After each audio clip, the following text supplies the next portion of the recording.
বিসমিল্লাহির রহমানির রহিম। আসসালামু আলাইকুম আমার প্রিয় দর্শক সকল, সবাই কেমন আছেন? আশা করি নিশ্চয়ই সবাই খুব ভালো আছেন, সুস্থ আছেন। দোয়া করি ফি আমানিল্লাহ সবার জন্য আরও সবাই ভালো থাকুন, সুস্থ থাকুন, যে যেখানেই থাকুন না কেন সর্বদাই ভালো থাকুন, সুস্থ থাকুন, এই কামনাই করি। তো আমি হিয়া খান চলে আসলাম আজ আরও একটা রেসিপি আপনাদের সামনে শেয়ার করার জন্য। তো পুরো ভিডিওটা স্কিপ না করে দেখতে থাকুন, সাথে থাকুন, তাহলে দেখতে পারবেন এই রেসিপিটা আমি কিভাবে তৈরি করছি। আর আজকে যে রেসিপিটা আমি তৈরি করব তা দেখে হয়তো নিশ্চয় বুঝতে পারছেন এতক্ষণে যে কী রেসিপি রান্না করতে চলছি। তো এখানে দেখতে পাচ্ছেন আমি এরকম মুরগির খাল নিয়েছি। তো মুরগির খালগুলো আমি অলরেডি জল দিয়ে খুব ভালো মতো পরিষ্কার করে নিয়ে নিলাম। তো এবার আমি এগুলাকে রান্না করব। তার জন্য চলে আসলাম চুলার কাছে, কড়াই বসিয়েছিলাম, কড়ার মাঝে দিয়ে দিলাম পরিমাণ মতো সরিষা তেল, আর দিয়ে দিচ্ছি ফোড়নে এখানে পেঁয়াজ কুচি। তো পেঁয়াজগুলো একটু আমি ভেজে নেব, তো পুড়ে যেতে দেব না, সামান্য একটু ভেজে নেব এরকম লাড়াচাড়া করে। তো আমার এই চ্যানেলটা যেহেতু নতুন, যদি আপনাদের আরও নিত্য নতুন রেসিপি দেখার সময় হয় তাহলে অবশ্যই আমার ডিসক্রিপশন বক্সে একটা লিঙ্ক দেওয়া আছে, সেখানে টাচ করে দেখে নিতে পারবেন। আমার আরও একটা চ্যানেল আছে, তো সেই চ্যানেলে গিয়ে দেখতে পারবেন অনেক ধরনের রেসিপি দেওয়া আছে, সেটাও আমার রেসিপি চ্যানেলই। তো এটা আমার নতুন চ্যানেল। এখানে আমি ঢেলে দিচ্ছি এবার সেই পরিষ্কার করে রাখা মুরগির খালগুলো। তো মুরগির খালগুলো এভাবে একটু আমি তেলে ভেজে নিচ্ছি। তো খাল বা চামড়ি, অনেকে চামড়িও বলে থাকেন, হয়তো খাল বললে অনেকে বুঝতে পারবেন না, তো অ্যাকচুয়ালি চামড়ি। তো আমরা সবাই এটাকে বাড়িতে চামড়ি বেশিরভাগ বলে থাকি। তো এবার দিয়ে দিচ্ছি এখানে হলুদের গুঁড়া, জিরা গুঁড়া,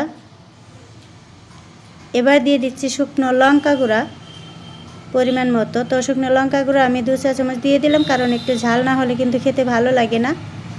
আর এবার দিয়ে দিচ্ছি ধনিয়া গুঁড়া, স্বাদ মতো লবণ। এবার আমি মশলাগুলো দিয়ে এভাবে একটু ভালো মতো এটাকে মিক্স করে নিচ্ছি, একসঙ্গে লাড়াচাড়া করে। তো এভাবে আমার মতো কে কে রান্না করেন, মুরগি খাল বা চামড়ি যেটাই বলুন। তো এবার এখানে আমি দিয়ে দিচ্ছি কাঁচা কেটে রাখা কাশ্মীরি লঙ্কা। তো যেটা আমরা কাশ্মীরি লঙ্কার গুঁড়া ব্যবহার করি, তো এখানে আমি গুঁড়া ব্যবহার করছি না, এখানে কাঁচাটা দিয়ে দিচ্ছি। তো এখানে আপনারা কাশ্মীরি লঙ্কার পরিবর্তে এখানে ক্যাপসিকাম নাইবা হয়তো টমেটো ব্যবহার করতে পারেন, নাইবা এগুলো স্কিপ করে দিতে পারেন, কোনো সমস্যা নেই। তো আমি একটু দিয়ে দিলাম। তো এটা দিয়েও আমি আরও ভালো মতো মিক্স করে নিচ্ছি। তো এবার বাকি মশলাগুলোও আমি এখানে দিয়ে দেবো এক এক করে।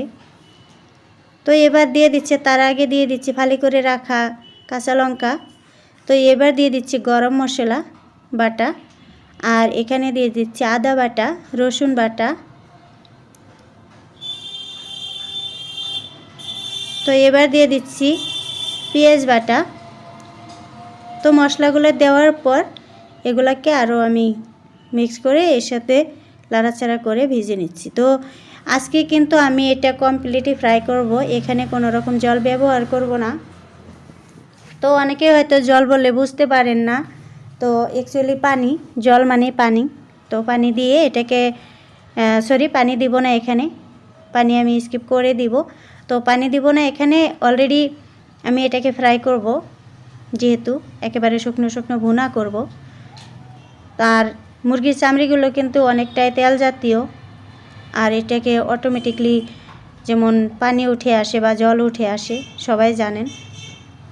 তো এবার সামান্য একটু জল এখানে দিয়ে দিলাম, যে থালাটার মধ্যে আমি মশলাগুলো রেখে দিয়েছিলাম সেই থালাটা ধুয়ে একটু জল এখানে দিয়ে দিচ্ছি। তো এবার লাড়াচাড়া করে ভালো মতো এটাকে মিশিয়ে নিচ্ছি। তার আগে আপনাদেরকে জানাই ছোট্ট একটা রিকোয়েস্ট, যারা আমার চ্যানেলটা এখনও সাবস্ক্রাইব করেন নাই তারা এখনই সাবস্ক্রাইব করে পাশে থাকা বেল আইকনটিকে ক্লিক করে অল অপশনে ক্লিক করে দেবেন, যাতে আমার বানানো প্রত্যেকটা নিত্য নতুন রেসিপি সবার আগে আপনাদের কাছে পৌঁছে যায়। আর যারা সাবস্ক্রাইব করেছেন তাদেরকে জানাই অসংখ্য অসংখ্য ধন্যবাদ। কাছে বা দূরে, দেশে বা বিদেশ থেকে সর্বদাই যারা আমার চ্যানেলের রেসিপিগুলো দেখে থাকেন, তো তাদেরকে জানাই অসংখ্য অসংখ্য ধন্যবাদ। তো আপনাদের সাথে কথা বলতে বলতে অলরেডি হয়ে গেছে রান্না করা, 10 মিনিটের মতো ঢেকে আমি রান্না করে নিয়ে নিয়েছি। তো এবার একটা এরকম প্লেটের মাঝে পরিবেশন করে আপনাদেরকে দেখাচ্ছি। তো দেখুন কতটা সুন্দর হয়েছে এই রেসিপিটা। তো আপনাদের কাছে যদি সত্যি ভালো লেগে থাকে তাহলে একটা লাইক কমেন্ট শেয়ার করে পাশে থাকবেন ইনশাআল্লাহ। আর আমার চ্যানেলটার প্রতি একটু নজর রাখবেন, সর্বদাই চোখ রাখবেন এরকম আরও রেসিপি দেখার জন্য। তো এটা নিত্য নতুন কোনো রেসিপি নয়, অ্যাকচুয়ালি এটা কমন একটা রেসিপি, কারণ কম বেশি সবাই হয়তো এটা তৈরি করে থাকেন। তারপরও আপনাদেরকে দেখালাম আমি আমার মতো করে রান্না করে। তো কেমন লাগছে কমেন্ট বক্সে জানিয়ে দেবেন। তো আজকের মতো এই পর্যন্ত, সবাই ভালো থাকবেন, সুস্থ থাকবেন। আল্লাহ হাফেজ, আসসালামু আলাইকুম।